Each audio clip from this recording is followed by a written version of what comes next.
안녕하세요. 까칠한 담임쌤입니다. 좋아요, 구독, 알림 설정 까담에게 큰 힘이 됩니다. 동영상을 촬영하고 나서 봤더니 시간 분량이 너무 길어져서 급하게 2개 동영상으로 나누게 되었습니다. 여러분 양해 말씀 부탁드리고요. 뒤에 있는 내용이 조금 연결이 다소 어색하더라도 양해 말씀 부탁드리겠습니다. 아울러 동영상을 제작하면서 실수할 가능성이 있으니 세부 내용은 각 대학 정시 모집 용어에서 반드시 확인하시길 부탁드리겠습니다. 자, 그럼 이제 우리 인문계 학생으로 갑니다. 근데 인문계 학생들한테는 제가 미리 사과 말씀드립니다. 변동이 있긴 한데 있어도 그만 없어도 그만일 것 같지만 사실 변동해서 안 좋은 점이 더 늘었습니다. 이게 참 애매한 것 같아요. 저도 인문대학 졸업자로서 이렇게 홀대받는 게 가슴 아프긴 하지만 어쩔 수 없는 것 같습니다. 한 가지 특이한 게 뭐냐면 일단 우리 한번 표를 볼까요? 이렇게 되겠죠. 참고로 인문계 전형 의치 함수는 빼버렸습니다. 여러분 그거 좀 감안해 주시고 자 여기 보시는 것처럼 지금 문과는 절대 순위는 안 바뀝니다. 스카이, 서성한, 중경, 외시, 이 이렇게 되겠죠. 이대는 뭐 사실은 여러분들이 얘기가 되게 많긴 하겠지만 뭐 졸업생의 아웃풋의 결과는 잘 모르겠습니다. 그런데 인풋에서는 이게 통합으로 뽑는 과가 있기 때문에 사실 입시 시장에서 좀 중경, 외시로 많이 묵습니다. 자, 근데 제가 아까도 얘기 드렸던 것처럼 이 외대가 여러분들 진짜 위상이 애매해졌어요. 서강대도 그렇고. 외대는 3년 전만 해도 여러분은 아시는지 모르겠는데 여러분 모의고사 성적표를 보면 뒷장에 보면 대학교 광고가 있습니다. 보통 경기권이나 아니면 지방에 있는 큰 대학들이 광고를 하죠. 학생들이 유치하기 위해서. 그리고 큰 대형 재수학원에는 입간판 같은 걸 해서 이렇게 뭐랄까요. 그 화면이 바뀌는 것처럼 해서 광고를 하는데 한국 애들은 3년 전만 하더라도 어떻게 광고했냐면 민간 외교 사절단이라고 해서 외국어의 위상을 강조했습니다. 근데 이분들이 위기의식을 느낀 거예요. 왜냐 결국 공과대 위주로 갈 겁니다. 여러분들 가슴 아프지만. 그래서 올해 제가 밥 먹으러 가다가 광고판을 봤는데 광고가 이상한 거예요. 그래서 뭔가 봤더니 한국 애들도 드디어 공과대학을 광고하기 시작했습니다. 이런 걸 보면 한국 애들 위상은 좀 애매해진 거라고 생각하시면 될 거고 그 다음에 서강대도 마찬가지죠. 아무래도 그 너무 대학의 이미지는 좋긴 하지만 공과는 살짝 약하다고 생각했기 때문에 그래서 학생들을 뽑기 위해서 교차 여전을 폭넓게 열어놓지 않았나 생각이 듭니다. 어쨌든 이것도 좀 감안해 주시면 좋을 것 같고 중앙대 마찬가지 그 다음에 경희대 마찬가지 그래서 경희대는 인서울 그리고 얘는 국제 캠퍼스일 확률이 높습니다. 그거 기억해 주시면 좋을 것 같고 그 다음에 외대 같은 경우는 너무 복잡합니다. 그러니까 지원하셨을 때 과를 꼭 확인하셔야 됩니다. 여기 인서울인지 캠퍼스인지 꼭 확인해 주시고 단 이게 분리 캠퍼스라서 그냥 한국 외대 졸업이라고 인정은 받을 건데 여러분 이것도 좀 확인해 주시는 게 좋을 것 같습니다. 자, 근데 여기서 이제 변화사항은 이거죠, 여러분들. 변화사항은 뭐냐면 인기 있는 글로벌 리더 사회과학계열 경영학부가 이동을 했습니다.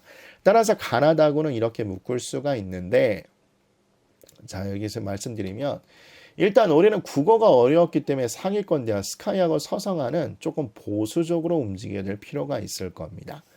그리고 두 번째, 경영학부가 다곤으로 옮겼기 때문에 그나마 다곤에 선택할 대학이 조금 늘어났다고 보시면 됩니다.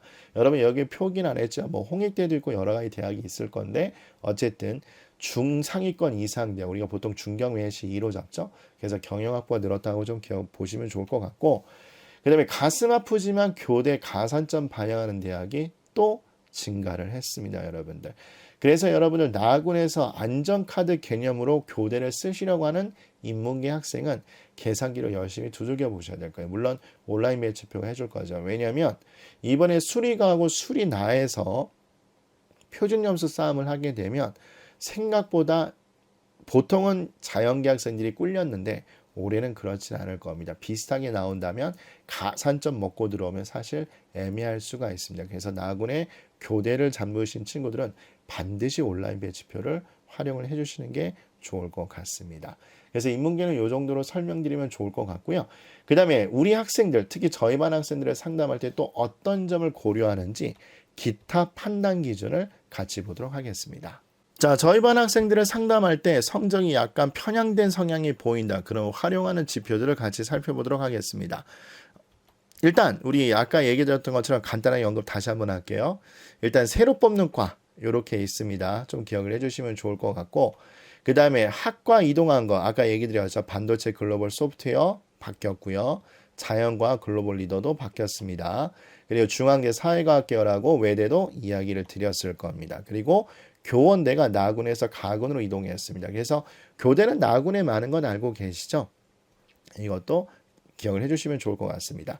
그리고 극상위권 학생들한테는 좋은 소식인데 지금 보시는 것처럼 인원수가 의외로 많이 늘었습니다. 이것도 참조해 주시면 좋을 것 같습니다. 근데 이거 뭐 좀 국한된 얘기니까 바로 넘어가도록 할게요.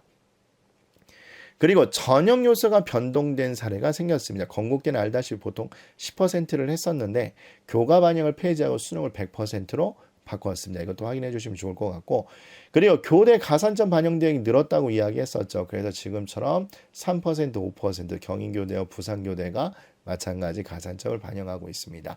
그래서 여러분들 특히 인문계 학생들은 가산점 없는 대학을 찾는 게 좋을 것 같긴 한데, 근데 제가 또 교대를 지원한 학생들 또 특징이 뭐냐면 집에서 가까운 교대를 좀 가려는 성향이 많은 것 같습니다. 아무래도 뭐 자취 같은 거 하는 것보다 그냥 차라리 통학 왔다 갔다 하겠다 이런 친구들이 많고, 더 솔직히 말씀드리면 그냥 1학년 걸쳐놓고 삼수하시는 친구들도 되게 많습니다. 어쨌든 이건 여러분이 판단하셔야 될 이유고요.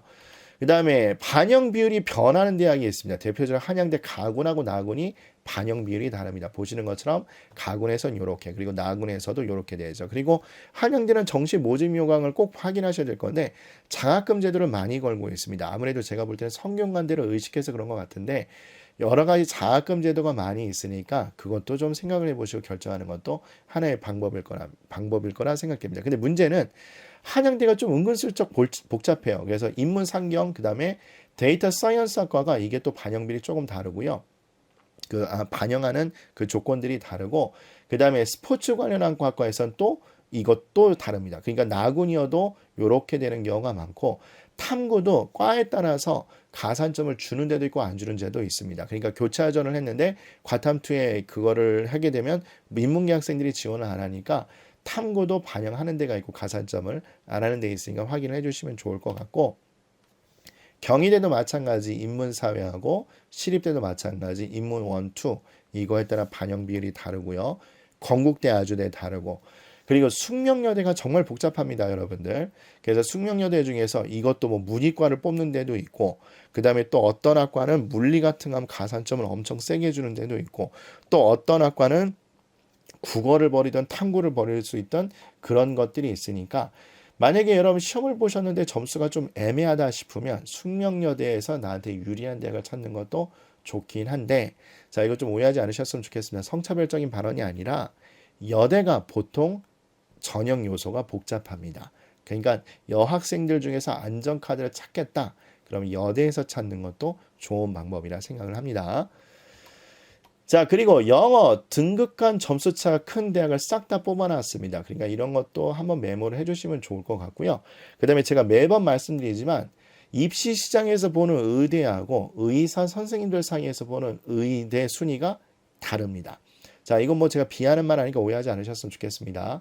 이 두 개 대학은 다시 한번 이야기하지만 순천향대보다 높다, 뭐 이렇게는 보통 얘기는 안 하는데, 다군에서 보시면 아시다시피 이 등급간 점수차가 너무 크니까 다군에서 훨씬 좋은 의대가 합격했음에도 불구하고 여기에 배치표를 돌려보면 지원을 못하는 경우가 많습니다. 왜냐하면 지금처럼 등급간 점수차 너무 커서 이걸 다른 과목을 아무리 표준 점수 100분위를 잘 받아도 커버하기가 어렵더라고요.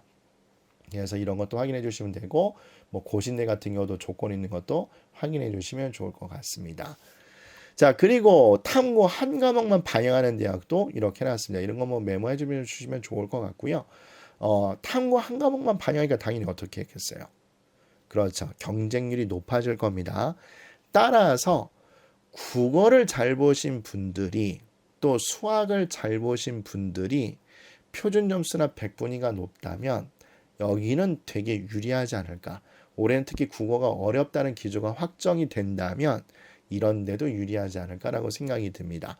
그리고 마지막으로 가산점을 주는 대학을 싹 다 뽑아놨는데 이런 것도 한번 멈춤을 해주시고 보시면 좋을 것 같고, 사실 상위권 대학이 많을 겁니다. 그리고 교대가 많을 거고요. 그리고 의예 중에서 좀 열받게 하는 게 뭐냐면 문이과 교차 지원이 가능하다고 해놨지만 막상 가보면 문과는 표면적으로 문만 열어놨지 실제로 지원 못하게 가산점을 정말로 세게 잡고 있다고 보시면 될 겁니다. 자, 이렇게 확인해 주시면 될 것 같고, 어쨌든 여러분 정말로 머리 아프고 힘드실 텐데 이런 걸 종합적으로 해서 하셔야 여러분이 누구하고 상담하셔도 꿀리지 않으실 거고, 그리고 무엇보다 여러분들, 즉 수험생분들과 학부모님이나 자녀분들이 점수를 손해보지 않고 효율적으로 지원하실 거라고 확신합니다. 이번 시간도 고생 많으셨습니다, 여러분들. 우리 다음 시간에 또 뵙도록 하겠습니다.